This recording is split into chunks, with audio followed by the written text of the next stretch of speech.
Bonjour à toutes et à tous et merci d'être avec nous pour ce lundi. Et bien entendu, vous êtes dans votre émission Lundi Politique sur AfroWeb TV. Il est 11 h et vous avez très bien fait de vous connecter en ce moment sur le www.afrowebtv.com. Moïse Agbinigan, c'est moi, c'est mon nom. Je serai donc au micro et à la réalisation de cette émission pour vous, chers amis téléspectateurs et amis internautes.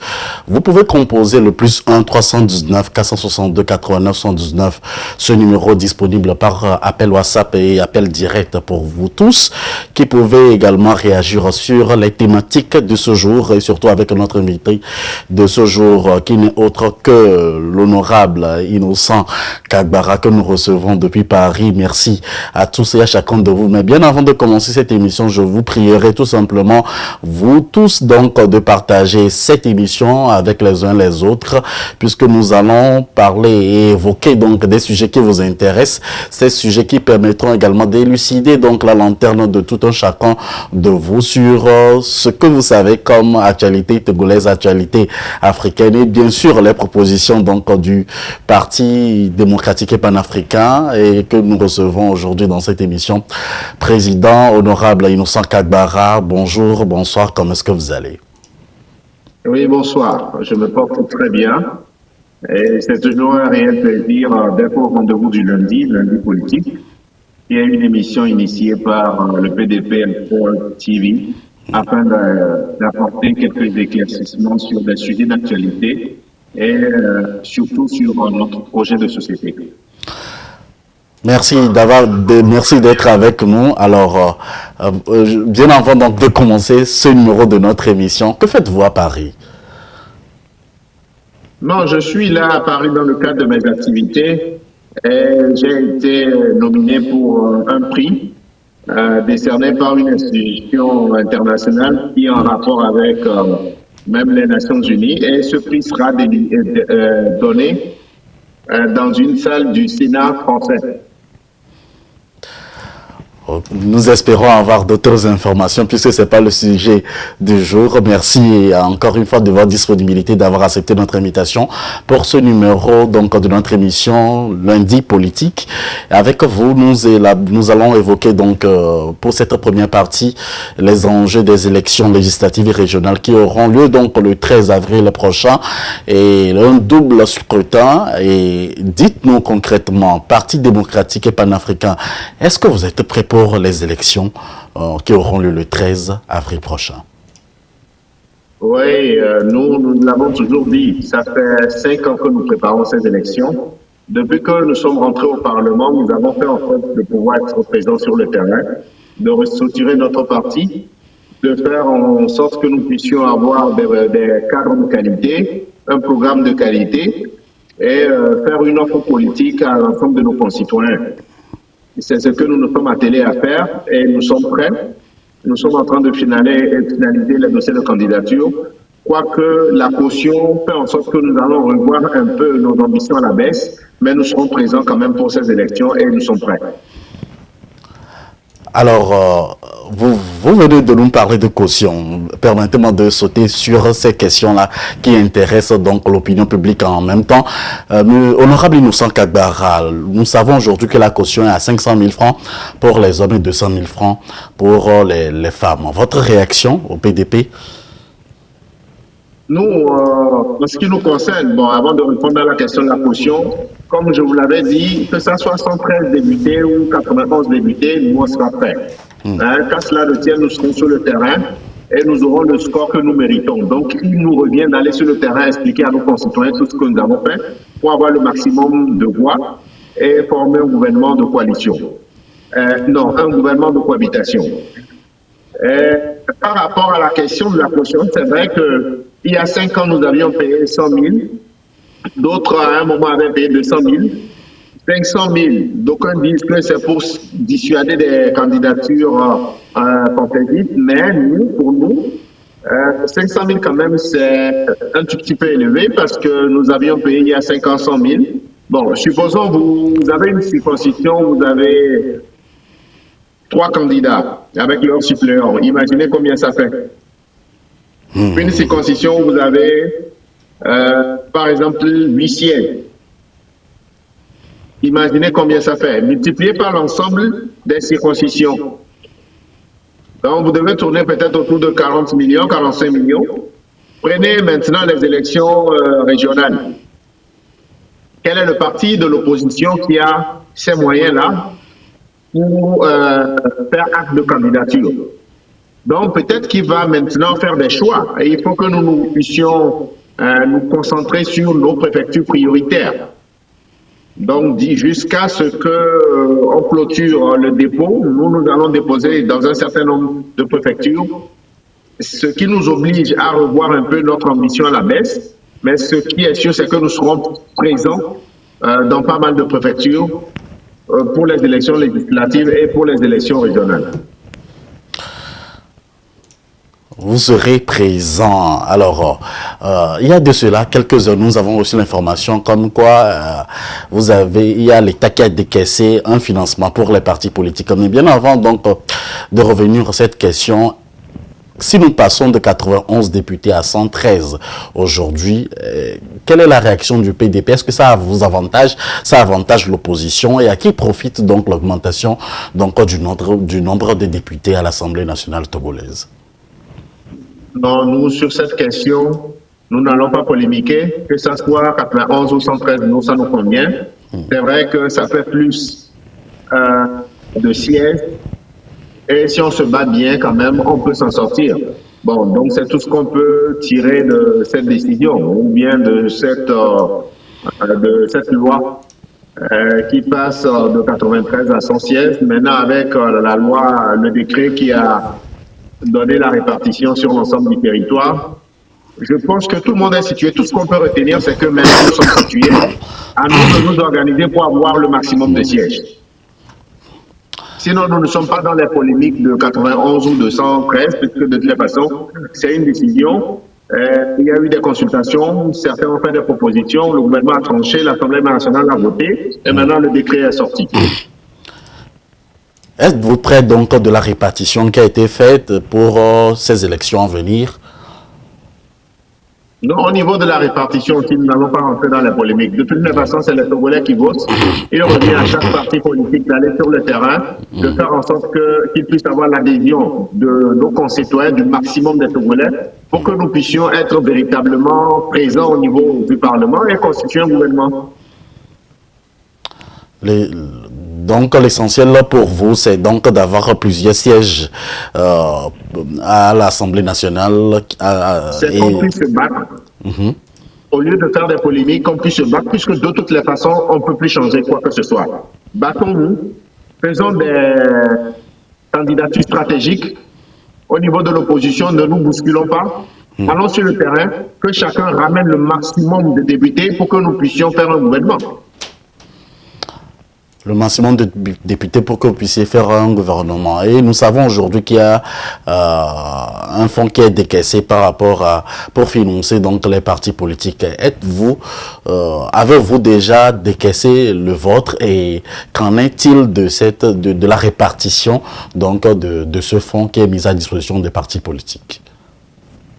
Non, la question de financement des partis politiques, je crois que c'est un faux problème. Hein. On a toujours eu ceux qui sont présents à l'Assemblée nationale, ceux qui sont présents au niveau des communes, en fonction des critères qui ont été définis, parce que la loi a changé. La loi sur le financement des partis politiques a changé. Donc, il faut être présent au Parlement. Ça vous donne droit à un quota.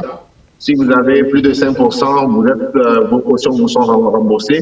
Et si vous avez des conseillers municipaux, c'est en fonction du nombre de conseillers, vous avez une petite dotation. Et je pense que c'est largement insuffisant. C'est insuffisant. Et certains se retrouvent avec 1 million, d'autres 2 millions, d'autres 3 millions. Et on fait croire aux gens que nous avons eu beaucoup d'argent. Dans un certain nombre de pays, comparaison n'est pas raison, mais dans un certain nombre de pays, quand, par exemple, vous allez en Côte d'Ivoire, quand l'État décaisse de l'argent pour l'ensemble des partis politiques, c'est 1 milliard. C'est 2 milliards. Il y a des partis politiques qui peuvent avoir peut-être 100 millions, 150 millions, voilà. Donc, pour moi, bon, pour le moment, j'ai eu une information, mais je n'ai pas encore vérifié. Mais pour moi, ce n'est pas... c'est vrai que c'est intéressant parce que quand même, ça vous apporte un peu de sous, mais ce n'est pas grand-chose. C'est juste pour vous rassurer. Il ne faut pas qu'on ait trop de polémiques sur cette question-là. Il n'y a pas grand-chose. Alors, quand vous prenez, combien avez-vous déjà pris en matière de ce fonds-là que vous pouvez partager avec nous aujourd'hui? Je viens de vous donner un exemple. Si vous êtes au Parlement, vous avez un député, c'est à peine 1 million et quelques. Donc, c'est pas grand-chose. Nous dépensons, Dieu sait combien nous dépensons chaque jour sur le terrain pour l'ensemble des circonscriptions. La caution, c'est combien? Je vous ai dit, pour une élection, si vous voulez être présent sur l'ensemble du territoire, pour une élection législative, peut-être que vous êtes dans les 45-50 millions. Donc faites le rapprochement. C'est pas grand-chose. Je n'aimerais pas véritablement polémiquer sur cette question. C'est vrai qu'il y a un petit fonds, et le fonds, c'est au prorata, et c'est ce que notre loi dit d'ailleurs. C'est au prorata du nombre de députés, c'est au prorata du nombre de conseillers. Les fonds prorata du nombre de conseillers. Alors, vous nous avez parlé également donc de l'augmentation des 500 000, c'était 100 000 à 500 000 aujourd'hui. Nous savons que conformément aussi à l'article 225 du Code électoral, ces montants sont réduits de moitié pour les candidates à 2 élections. Quelle est votre réaction par rapport à ça? Oui, bon, ça va alléger les partis politiques parce que n'oubliez pas qu'au niveau de l'opposition, l'ensemble de nos états-majors des partis politiques, les cautions sont à la charge du président national. Donc, imaginez la responsabilité et la pression qui est mise sur l'ensemble des présidents des partis politiques en cette période. Parce que où trouver les sous pour pouvoir candidater? Ça, c'est la première mi-temps. La seconde mi-temps, c'est où trouver des moyens pour pouvoir aller faire campagne. Donc, actuellement, nous avons du pain sur la planche. Il faut faire des candidatures stratégiques, ne pas vouloir présenter pour présenter, revoir un peu notre ambition à la baisse et être présent quand même dans pas mal de préfectures pour avoir un score honorable. Alors, vous nous avez dit dans l'une de nos émissions que vous voulez avoir 10 sièges. Quelles sont les stratégies déjà mises en place par le PDP pour remplir à ces élections? Honorable Innocent Kagbara. Ouais, nous vous avons dit que nous aurons 10 sièges, mais vu les enjeux actuellement, puisque nous avions fait sur la base des 100, si en fonction de combien nous allons présenter, je pense qu'un score compris entre 5 sièges et 10 sièges sera quand même acceptable pour le PDP. Et nous avons travaillé sur le terrain. Bientôt, nous allons sortir notre bilan des 5 ans de mandature, où nous avons fait des propositions de loi, où nous avons mis un programme social sur le terrain, nous avons fait des forages, nous avons fait des dons aux populations, nous avons interpellé le gouvernement sur un certain nombre de sujets qui viennent de nos localités, notamment la question cruciale, c'est le recrutement des volontaires. Il y a eu plusieurs concours, donc au moins ce problème a été solutionné. Le problème d'eau. Actuellement, nous avons appris que l'État a pris l'initiative de faire un certain nombre de forages. Nous-mêmes, nous en avons fait. Donc, nous avons été aux côtés des populations. Nous avons fait des plaidoyers concernant leurs problèmes. Et maintenant, je crois que les populations nous font confiance. Ils vont nous donner une seconde chance d'aller faire mieux. C'est ce que nous espérons. Alors, il y a une question qui m'intrigue la plupart du temps que je fais votre rencontre dans la sensibilisation donc des populations. Quand on voit le cas par exemple de d'autres pays, je fais une petite digression parce que ça rentre également donc dans le développement de notre pays, le Togo.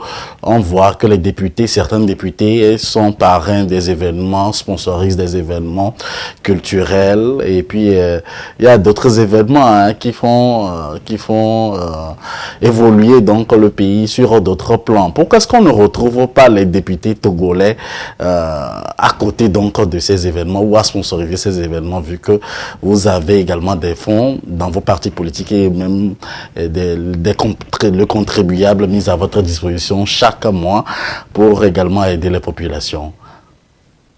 On n'a pas de fonds, il faut rectifier, parce que la question que vous avez posée, elle est tendancieuse, et ce n'est pas du tout vrai. Nous n'avons pas de fonds. Le député togolais est le plus pauvre de la sous-région. C'est dans l'industrie culturelle. Quand vous allez vous parler de la Côte d'Ivoire, vous parlez d'autres pays, c'est véritablement des millions que ces gens-là dépensent, et je ne suis pas sûr que ces millions-là viennent des partis politiques ou bien du financement public. Donc la réalité, c'est que le député togolais n'a pas de sous. Et ce que nous faisons, véritablement, c'est un exploit quand nos collègues voient un peu comment nous faisons nos choses et elles disent, mais comment vous faites pour faire tout ça là avec le peu de moyens que vous avez? Donc, véritablement, c'est un exploit que nous faisons au Togo. Ah, c'est considéré comme un exploit, c'est vous qui le dites, mais la plupart du temps, on retrouve le contraire dans les pays limitrophes de notre pays, le Togo. Au Bénin, même dans la sous-région ouest-africaine, c'est le cas contraire qui se passe, honorable Innocent Kagbara. Non, ce n'est pas le cas contraire. C'est pour ça que je rectifie. Je vous dis, ceux qui sont promoteurs de ce genre d'événements, ce n'est pas l'argent des partis politiques ou bien ce n'est pas, on n'a pas de sous au niveau des partis politiques. Parce que dès qu'on parle de financement, vous pensez que l'État nous abreuve des millions.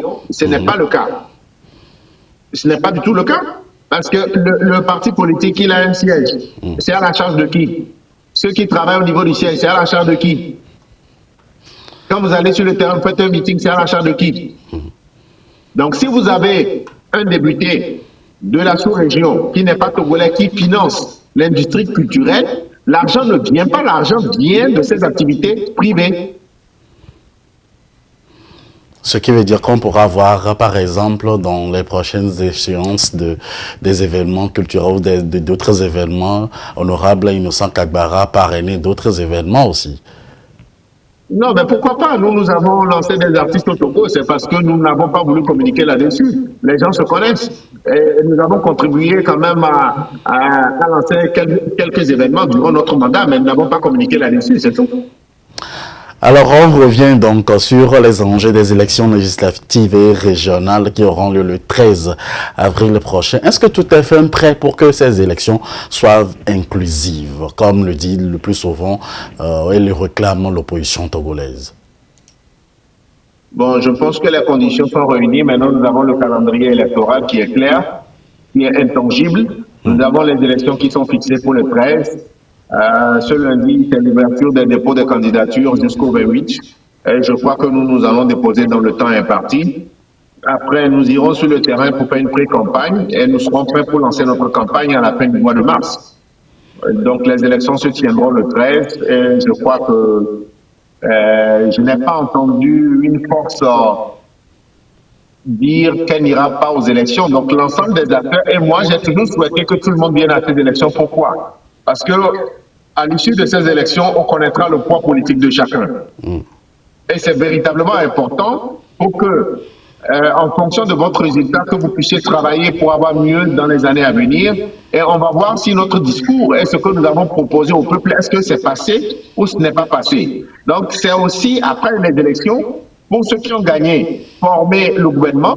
Pour ceux qui n'ont pas gagné, faire une introspection pour voir qu'est-ce qui a marché, qu'est-ce qui n'a pas marché, pour pouvoir faire une offre politique capable de pouvoir, disons, titiller ceux qui auront gagné pour que 5 ans après, que vous puissiez renverser la vapeur.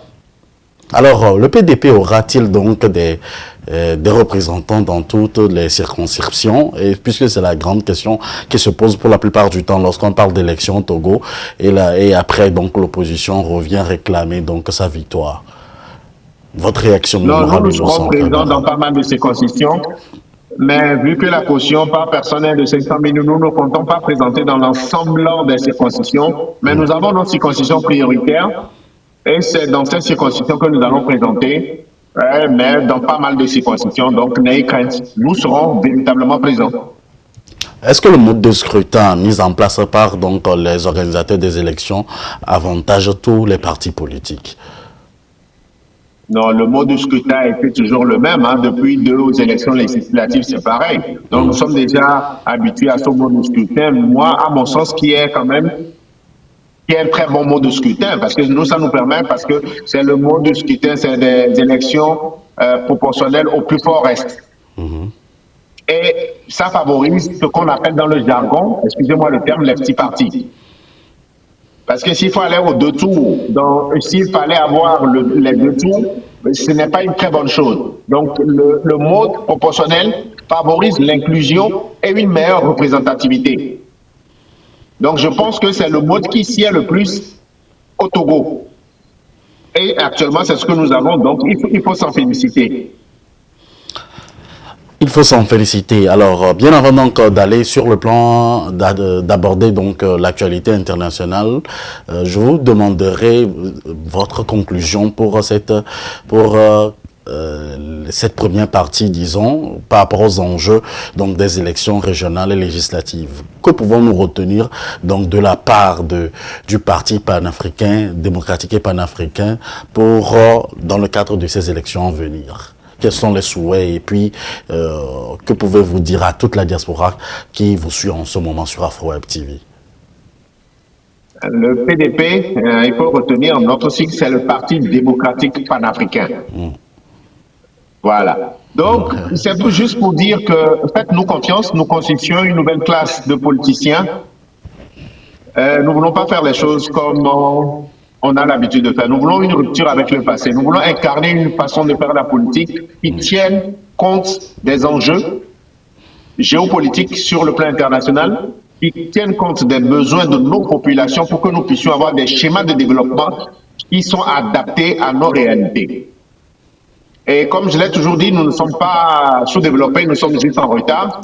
Il faut que nous prenions conscience du rôle que nous devons jouer et que nous soyons au rendez-vous. Donc les élections de 2024 nous donnent l'occasion d'être au rendez-vous et notre offre politique fera en sorte que nous allons peser dans les débats pour pouvoir assurer une forte représentation au niveau de l'Assemblée nationale et une forte représentation au niveau des conseils régionaux pour que nous puissions véritablement nous occuper du quotidien des Togolais.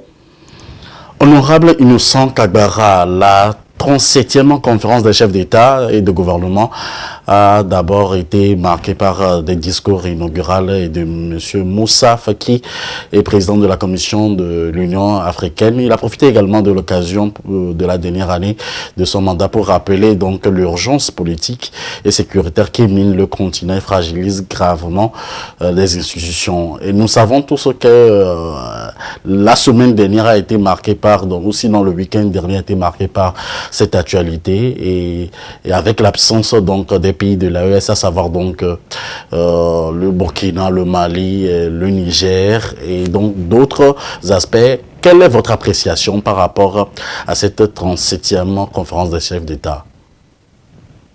Par rapport aux pays de l'AES, je crois que nous avons eu déjà à faire ce débat. Je pense que nous sommes à une rupture historique par rapport à un certain nombre de chaînes, de liens qui ne nous permettent pas de nous développer et il fallait couper ces chaînes-là. Il faut tirer le chapeau à ces trois chefs d'État qui ont posé un acte qui va permettre à leur père de réfléchir pour voir qu'est-ce qui ne va pas.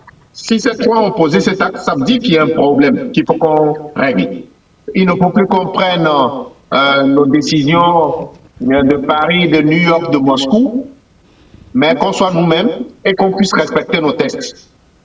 Et que la CEDEAO, que l'Union africaine devienne une union, une communauté des peuples. Véritablement une communauté des peuples. Donc ça va obliger les autres. J'apprends même que les sanctions sur le Niger seront levées. Il faut aller vers le raffermissement de nos liens. Il faut aller vers l'apaisement. Il faut aller vers le consensus pour que nous puissions reprendre notre vivre ensemble dans l'espace CEDEAO et dans l'espace de l'Union africaine. Quant à ce qui concerne l'Union africaine, je pense que la thématique c'était sur l'éducation, c'est une très bonne thématique. Oui. Et moi, je pense qu'il faut qu'on puisse changer carrément notre dispositif éducatif en Afrique, qu'on puisse mettre l'accent sur les technologies, qu'on puisse mettre l'accent sur l'apprentissage dès le bas âge sur des métiers porteurs et que nous puissions faire notre révolution à nous. Chers amis téléspectateurs, amis internautes, vous êtes sur AfroWeb TV et la ligne est ouverte en ce moment où nous recevons Honorable Innocent Kagbara sur l'actualité togolaise et l'actualité internationale. Il sera là pour encore une demi-heure pour répondre à toutes vos questions. Et mis à part donc les trois pays du Sahel, il y a également donc le Gabon, la Guinée, le Soudan qui font partie également des pays suspendus, qui sont écartés donc de la la voie démocratique aujourd'hui. Alors, quel est le conseil que vous pouvez donner si vous étiez donc chef d'État et participant également à l'Union africaine? Quelle pouvait être votre partition que vous pouvez jouer pour l'amélioration des conditions des relations publiques avec ces pays qui sont écartés aujourd'hui? Non, les pays ont été écartés parce qu'il y a eu un coup d'État, parce que nous devons dissuader les gens, parce qu'on ne peut pas un matin pour dire non, on n'est pas d'accord, on prend les armes. Donc c'est pour ça qu'il y a eu ces sanctions, et ces sanctions sont légitimes. Maintenant, il revient à ces pays d'avoir un calendrier précis pour pouvoir remettre le pouvoir à une personne qui sera élue démocratiquement. Parce que tant que vous n'avez pas un chronogramme crédible, on ne peut pas lever les sanctions. Parce que les sanctions sont un moyen de pression sur ceux qui prennent le pouvoir de manière antidémocratique. Je crois qu'il faut toujours garder langue avec ces pays-là. La diplomatie fera son travail pour que dans ces pays-là, que la transition ne dépasse pas 2 ans, qu'on puisse aller à des élections, qu'on puisse aller vers une normalisation des relations entre la CEDEAO et ces pays, entre l'Union africaine et ces pays, pour que nous puissions, comme je l'ai dit, amorcer véritablement notre développement, notre révolution. Amorcer notre révolution. L'Afrique a su de nouvelles auspices. Alors, direction le Sénégal où il y a encore l'actualité qui continue en toute beauté. Et on en avait parlé dans d'autres émissions, mais il faudrait que je vous pose également la question. C'était donc la semaine dernière où l'opposition a été autorisée à manifester pour la première fois, donc depuis le report de la présidentielle. Avec Macky Sall aujourd'hui, est-ce qu'on peut dire que Macky Sall est dans de beaux draps? Oui, mais nous l'avions dit très tôt. Macky Sall est un mauvais coton et il n'a pas, je pense, anticipé la décision de la Cour constitutionnelle. La Cour constitutionnelle lui a prouvé à suffisance qu'elle a une Cour constitutionnelle crédible. Et je crois que Macky Sall, il devait sortir par la grande force, mais il va sortir par une fenêtre. Et ce n'est pas bien pour l'exemple que les opposants qui prennent le pouvoir donnent. C'est un mauvais signal pour l'ensemble des oppositions en Afrique. Si vous êtes un homme de parole, il faut respecter votre parole. On ne peut pas reporter une élection parce qu'on dit qu'il y a tel qui va gagner les élections. Si on devait raisonner comme ça, lui, il ne serait pas chef d'État. Celui qui lui a laissé le pouvoir aurait pu continuer pour dire qu'il y a de l'instabilité. Mais comment un pays qui n'est pas en guerre peut reporter les élections alors qu'on demande à des gens qui ont fait des coups d'État, qui sont attaqués par des rebelles, de faire des élections? Donc Macky Sall doit comprendre qu'il s'est lui-même mis dans ses propres difficultés. Il a mis sa majorité dans les difficultés parce que ce n'est pas tous les membres de la majorité qui sont d'accord avec son plan. Et il y aura des démissions en cascade. Le Premier ministre, même, il a été fragilisé. Et je ne sais pas si le Premier ministre, étant dans le même camp de Macky Sall, il a véritablement été consulté pour prendre une telle décision.